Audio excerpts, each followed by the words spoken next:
में जग हंसे तुम रोज,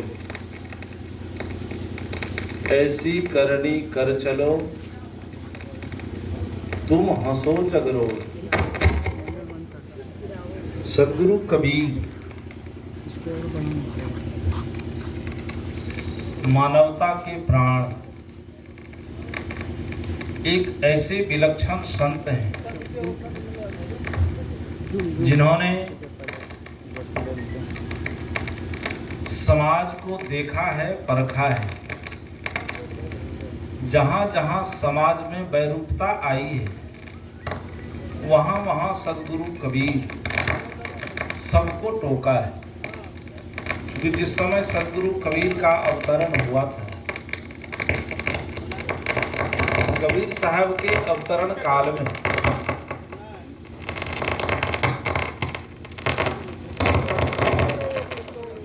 कबीर साहब के अवतरण काल में पूरा देश जातीय संकीर्णता में, सांप्रदायिक कटुता में पल रहा था। यहाँ जातीय संकीर्णता थी। कोई जात से उत्तम होता था, कोई जात से अधम होता था, कोई जात से ऊंच होता था, कोई नीच होता था।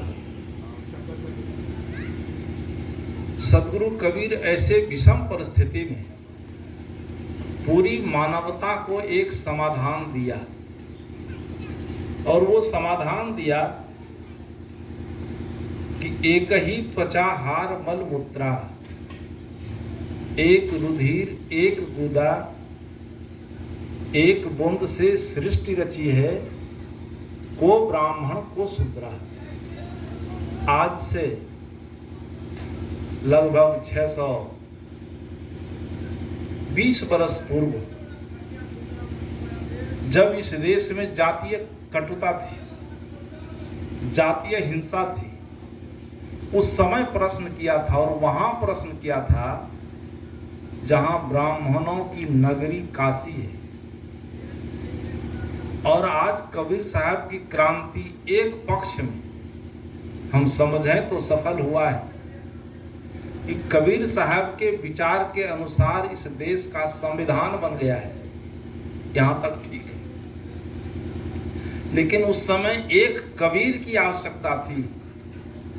कबीर ने विचार दिया, लेकिन आज सदगुरु कबीर इस धरती पर पुनः आकर के खड़ा होकर इस भारत का आकलन करे तो सदगुरु कबीर को संदेह होगा। इस तरह मठ मंदिर देख रहे हैं, ये मठ मंदिर कबीर साहब के विचार के अनुकूल है। अभी इसी मठ का इतिहास ले लीजिए, जैसा मुझे सुनने को मिला है। इस मठ के जो संत हुए हैं, कपूरचंद साहब, और कौन कौन है, कपूरचंद साहब, उसके नीचे और कोई है, राघव साहब, राम टहल साहब, जीवछलाल साहब, राम विलास साहब, इन सभी महापुरुषों ने आज जो हम लोग इसको अपनी संपत्ति कह रहे हैं, कोई विशेष जाति लोग के लोग कहते हैं कि ये हमारी संपत्ति है। इतिहास उठाकर देख लीजिए, उनका कागज देख लीजिए। मैं सुनता हूं तो आंख से आंसू आ रहा है कि कठोर मेहनत करके, मजदूरी करके, यहाँ के संत जो पूर्व संत हैं कि कठोर मेहनत मजदूरी करके जमीन केवाला किया गया है। सही है कि नहीं? जमीन केवाला किया है, खरीदा गया है, और खरीद करके एक संस्था का निर्माण किया, जिसके जीवन में कोई स्वार्थ नहीं था, न अपने जीवन में रहा, न भविष्य में उसके परिवार के जीवन में रहा। स्वार्थ से ऊपर उठ करके भविष्य की कल्पना की थी कि कबीर साहब का विचार यहाँ से पूरे क्षेत्र में फैलेगा तो पूरा क्षेत्र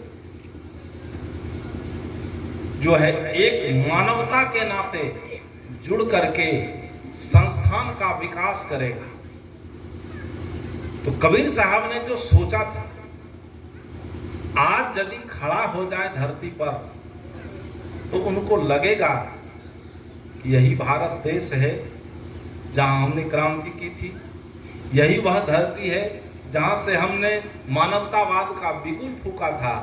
उनको संदेह होगा कि ये धरती नहीं है।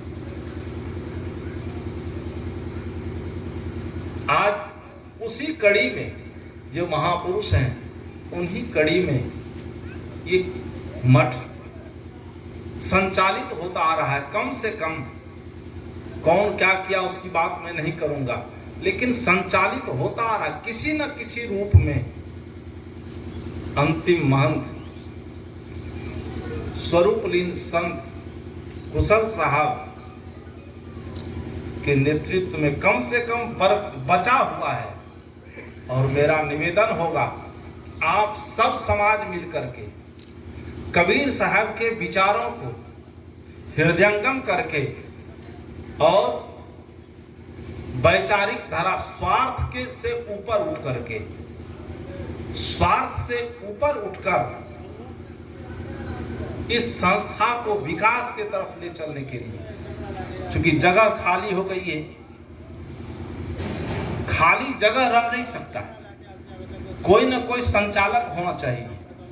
तो मैंने कहा कि कबीर साहब का जो मूल बात हम शुरू किए, आया है सो जाएगा। कबीर साहब कहते हैं कि दुनिया में जितने जीव हैं सबको छोड़ दीजिए, मनुष्य कहा जो आया है उसका जाना तय है कि नहीं, जो आया है वो जाएगा। कौन कौन? तो राजा, रंक, फकीर, एक सिंहासन चढ़ चले, एक बंध जात जंजीर। जहां में जब तू आया था सभी हंसते तू रोता था। हम सब लोग आए हैं, क्या इसी अवस्था में आए हैं 5 फीट का? हम सब लोग आए हैं शैशवावस्था में। जब मां के गर्भ से बाहर हुए थे तो हम अकेले रोते थे। सब लोग रोए हैं, हम भी रोए हैं, आप लोग भी रोए हैं। कबीर साहब की कितनी पैनी दृष्टि है। एक तरफ मनुष्य का जीवन सही हो जाए, दूसरी तरफ सामाजिक व्यवस्था सही हो, मनुष्य का चिंतन बदल जाए। तो कबीर साहब ने कहा कि जब तुम आया था तो तुम्हारे आगमन पर पूरा संसार हंस रहा था। परिवार के सगे संबंधी, समाज के सारे लोग नाच रहे थे। बेटा जन्म लिया है तो लाल आया है, बेटी से थोड़ी नाराजगी है, लोग नाराज हो जाता है, लेकिन यह भी अपराध है। तो ये अपराध है। बेटा और बेटी समान। आज भारत की धरती के देख लीजिए, इस समय वर्तमान समय में अभी जो रिजल्ट हो रहा है, लड़के पीछे चले गए और लड़कियां आगे जा रही हैं। IAS IPS का रिजल्ट हो रहा है, लड़की आगे आ गई है। इसलिए उसकी उपेक्षा नहीं करनी चाहिए। कबीर साहब ने उसकी उपेक्षा नहीं की। कबीर साहब ने कहा कि आधे बसे पुरुष आधे बसे जोर। जितना हक पुरुष का है उतना ही हक स्त्री का है। मूल बात है कि जब जन्म लेता है बच्चा, संसार हंसता है। कबीर साहब कह रहे हैं, हम लोग जान भी रहे हैं। कबीर साहब का कथन है कि तुम्हारे आगमन पर संसार हंस रहा था। कहा तुम क्या करो? कहा तुम अपने जीवन को ऐसा बनाओ, तुम अपने जीवन को ऐसा बनाओ कि संसार के लोग रोएं अब तुम हंसते हुए चले जाओ, समझना जीवन सफल हो गया। और वो होगा अपने कर्मों के सुधार से। मनुष्य अपने कर्म को ठीक कर ले, कर्मों का सुधार कर ले। सुधार करने का मतलब है कि हमारा जो हक है उतना ही हम श्रम से जितना उत्पादन करते हैं उसका उपभोग हम करें। दूसरे को देख करके दूसरे को